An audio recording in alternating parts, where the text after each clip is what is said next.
Railways are arguably one of the most safest and environmentally friendly modes of transport. High-speed rail for me personally trumps flying in terms of comfort, view and ease of use. Although take that term of high-speed rail with a pinch of salt, as I'm mainly talking about UK railways.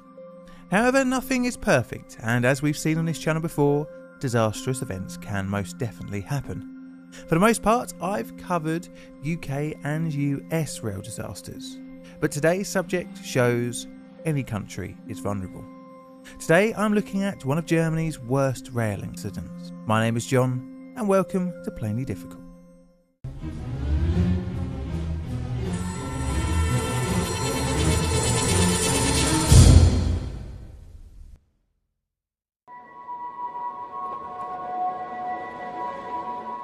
Background.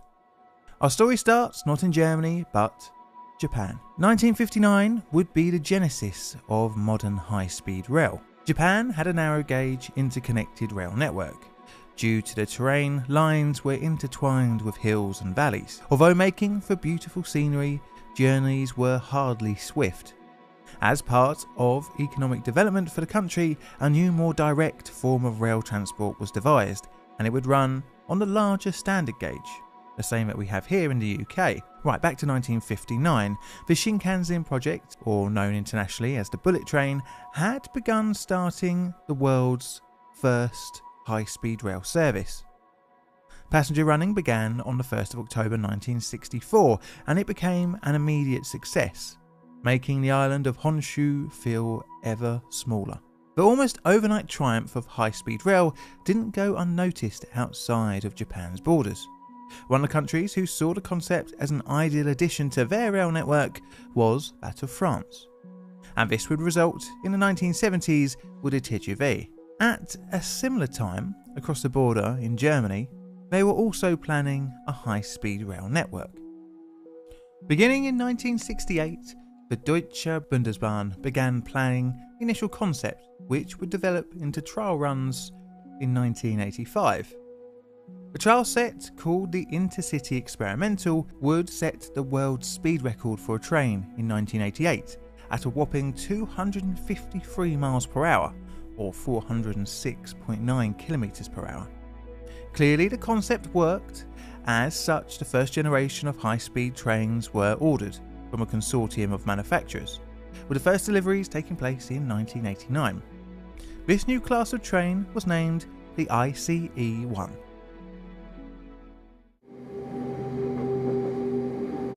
ICE-1, a modern train. So Germany's first iteration of their standard high-speed train was called the ICE-1. The formations of ICE-1 trains consisted of 2 power cars, one at each end, and either 9 or 12 intermediate cars. The intermediate cars are for passengers and are made up of first and second class accommodation, with an addition to a buffet car. Each power car had a tractive possibility of over 200 kilonewtons, or 44,962 foot-pounds of torque, with a power output of 4,800 kilowatts, or just under 6,500 horsepower. There were some cars with a lower power output of 3,800 kilowatts an hour, or just over 5,000 horsepower, which had more conventional IGBT power converters. Upon beginning revenue service, the ICE-1 set could reach an operating speed of 250 kilometers an hour, 155.3 miles per hour. And a few years later, in 1995, this was increased to 280 kilometers an hour, or 174 miles an hour. At the time, in the early 90s, the ICE-1 was one of the most advanced trains in the world, boasting 10 computers per power car. This allowed the driver to interrogate and monitor many of the power and control systems aboard the train. Faults can be reported automatically via radio to the depot for future maintenance. And in total, 120 power cars were produced. Now, the intermediate passenger cars were constructed of a lightweight aluminium silicone alloy. Now, although modern, aerodynamic and fast, the new trains weren't without issues. One of the more obvious to at least the passengers was not ability of the buffet car that allowed glasses to shuffle around the tables. A little disconcerting for your cold drink, no doubt. and it hinted at a greater issue than just a few spilt beverages.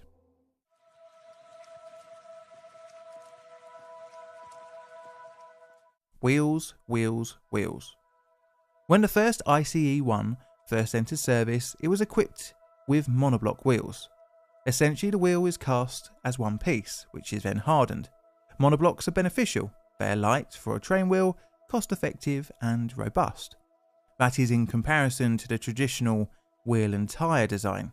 Yes, you heard me right, trains can have tyres, but it's not exactly what you think. Bear with me. You see, train wheels used to be very expensive, but due to the friction between the wheel and the rail, they are susceptible to wear. Because of this, life expectancy could be extended by making the contact surface replaceable. This was another piece of metal mounted around the wheel's perimeter and is known as the tyre. Wheel and tyre setups had been gradually phased out in preference for monoblock wheels, although wear was still an issue. Monoblock wheels were much cheaper to cast, which in combination with regular inspections and reprofiling with lathes offered an overall cheaper option. So the ICE-1 had monoblock wheels, and as predicted they wore down over their service life and gained flats. This is where the wheel gains flat spots.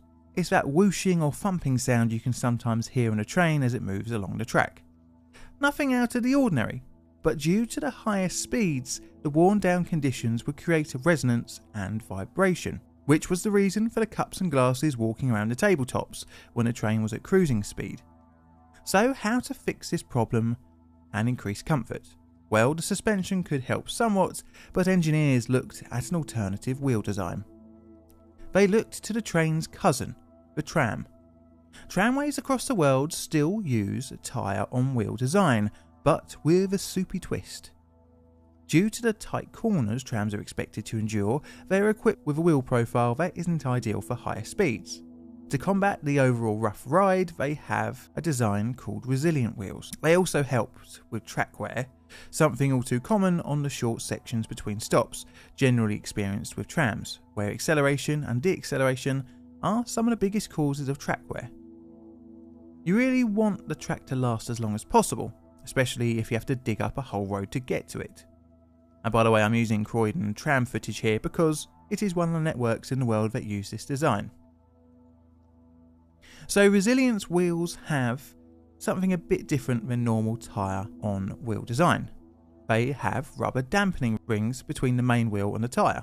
So the steel tyre is still the point of contact with the rail, but it does have additional dampening properties. The version employed on the ICE-1 had a 20mm thick or 0.79 inch rubber damper with a relatively thin metal tyre attached on top. However, during 1997, Hanover's transport operator began to report issues with their tram's resilient wheels. Fatigue cracks were discovered rather worryingly on these wheel design, especially when the average speed was only around 10 miles an hour. Deutsche Bahn was informed of the fatigue cracks, but replied they had not seen any issues with their ICE-1 sets. So the trains were now vibration free. The new wheels proved to be quite effective. Nothing to worry about, I suppose. Well, until there was.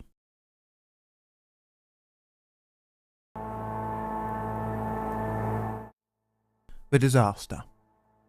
It is 10:30 in the morning of the 3rd of June 1998, and a 12-car and 2 power-car ICE-1 set are departing Hanover. The train is rather aptly named for its channel, the Wilhelm Conrad Röntgen. The train is working the Munich to Hamburg route. It had stopped that morning at Augsburg, Nuremberg, Würzburg, Fulda, Kassel, Göttingen and Hanover, before its 10:30 departure for its final leg to Hamburg. At roughly 6 kilometres, or 3.7 miles, Eschede, one of the train's wheels on the third axle on the first car failed. The steel tyre separated from the wheel and was flung up into the floor of the passenger saloon. A passenger saw the floor be penetrated by the tyre. With the carriage now severely vibrating, he took his wife and child to the third car to inform the train manager, also known as the guard. Upon reaching the train manager, the passenger explained what he had seen. Rather than stopping the train via the emergency alarm and brakes, the manager insisted on personally inspecting the issue. This was in line with company rules, but to me sounds absolutely insane. By now the train was vibrating and swaying. In the time it took for the manager to make their way to the first carriage, the train had travelled roughly 2 miles or 3 kilometres. This was along some plain track, but points were coming up. Before the manager could inspect the damage, the train thundered over 2 sets of points. The damaged part of the wheel and embedded tyre ripped into the check rail parts of the points. The carriage was lifted off the track and one of the derailed wheels hit the lever for the points. This caused the set of points to move out of position, which then switched the second bogie of the third carriage onto another track that ran parallel to the main line. The third coach, now with each set of wheels on a different track, was twisted. As a result, it was thrown into a pylon of a bridge which spanned the railway. Coach 4 left the track and hit the embankment near the bridge, killing 3 railway workers instantly. By the time Coach 5 had got to the bridge, it had begun to collapse, pummeling the carriage with nearly 300 metric tons of material. The remaining coaches jackknifed into the collapsing bridge in a zigzag pattern. The front power car coasted to a stop nearly 3 kilometres or 2 miles past Esked station. The train had finally come to a rest a little over 30 minutes after it had departed Hanover. The enormous crash elicited a sound like nothing else. Needless to say, this drew many local residents to the disaster site. Local emergency workers declared an emergency at 11:02, elevating it to a major emergency just 5 minutes later. Over 1,000 workers assisted in the treating of the wounded. When it came to casualties, there was a clear divide between who survived and who didn't. Pretty much, if you were past this point, it wouldn't have been a good day. Some carriages had crashed into the bridge at speeds up to 120 miles an hour, or 200 kilometres an hour. This resulted in 8 of the carriages being roughly the same length of just one. Yes, it really was that bad. By the afternoon, 88 had been given emergency treatment, 27 of which had been airlifted to hospital. Access to some of the wounded and victims was hindered by the pressure-resistant windows, which required specialist cutting tools to remove. In total, 101 people lost their lives, with 88 severely injured and another 100 or so having minor injuries. It would take many days for the victims to be recovered. Any intact bodies were autopsied, and the less than whole remains of many others hindered identification. By the 8th of June, recovery crews started removing the train from the site of the accident, transporting it to Aachen University. Now, with Germany's second worst rail crash, the cause had to be found, and spoiler alert, it might have had something to do with those new design wheels.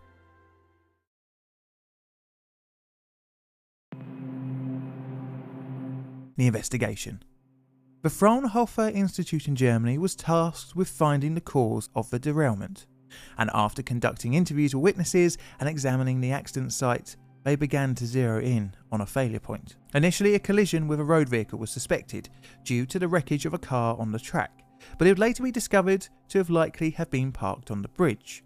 The Mark III VW Golf was linked to a railway worker, one of those on the track who had been a victim. Inspection of the leading power car saw no impact damage either, ruling out some kind of deliberate attack on the train.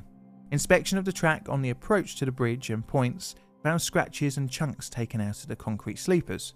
This is around 3 miles or 6 kilometres south from the crash site. This hinted at some kind of debris hitting the ground. Metal was found embedded in car 1, and this looks suspiciously like a stripped wheel tyre. Eventually, investigators managed to piece together the cause of the derailment. It was discovered that train inspections a day before had noted the failed wheel to have a flat spot. In the weeks leading up to the disaster, 8 reports of flat spots had been logged on the train's digital logbook, but Deutsche Bahn had deemed them not serious enough to warrant replacement. Inspections on the wheels had only been done using handheld lamps in the depot, as the more complex computerized inspection setups gave too many false positive warnings. Investigators soon discovered that the new wheels, although used on trams, hadn't actually been tested at high speeds, instead having engineers rely on theoretical and mathematical predictions of wear patterns. At the time, Germany didn't have sufficient test facilities to properly hash out the issues on high-speed rail wheels. They found key issues in the use of the tyred wheels. The tyres were flattened into an oval shape each time the wheel rotated, which in regular service was as many as 500,000 times per day, and each rotation caused a little bit of fatigue on the thin steel tyre. When compared to the monoblock wheel design, cracks could form on both sides of the tyre. As the tyre became thinner due to wear, the wear was exaggerated, resulting in those fatigue areas turning into cracks. The investigation would lead to criminal proceedings against key members in Deutsche Bahn. Pretty soon after the disaster, DB paid out roughly 30,000 Deutschmarks, around $19,000 in the late 90s money, to each victim's family as an initial form of compensation, but needless to say this figure would increase over the years. The wheels of the tyre design were changed back to monoblock, and points where near potential obstructions were better risk assessed. In 2002, 2 Deutsche Bahn officials and 1 engineer were charged with manslaughter, which would result in a quite long 53-day trial. The trial ended in April 2003 with a plea bargain and a €10,000 fine for each person. The train manager did have to defend his actions of not stopping the train upon report of damage, but as DB's policy was to check before stopping the train, he was absolved of any blame. Sadly, stopping the train there and then could have averted disaster. So I'm going to rate this video as a bad day in the office and an 8 on my legacy scale. This is a Plainly Difficult production. All videos on the channel are Creative Commons Attribution Share Alike license. Plainly Difficult videos are produced by me in the currently dry but very cold corner of southern London, UK. I've got Instagram and Twitter, so check them out if you fancy seeing random photographs, and I'd like to thank all my patrons and YouTube members for your financial support, as well as the rest of you for tuning in every week. I have a second channel, which is where you can listen to this outro song in full, and all that's left to say is Mr. Music, play us out please, and thank you for watching.